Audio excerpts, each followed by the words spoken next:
Xullas, 1-sinfni Moskvada o'qishni boshlaganman.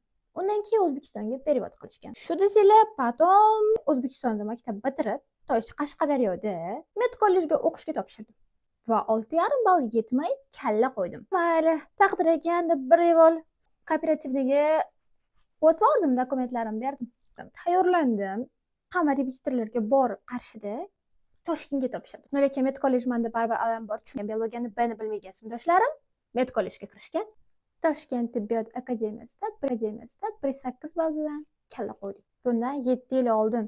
Shundoq dokumentlarimizni olib siqilishni boshlaganimizda где-то 10 kun bir payt eshiklarni ochib ayyam kirib keldilar. Bu endi ekzamen topshirilyapti. Oxirgi imkoniyating, qo'ldan boy berma. Rodinga bordik va ekzamen topshirdik. Bir hafta davomida ekzamenlarni javobini chiqishni kutdik.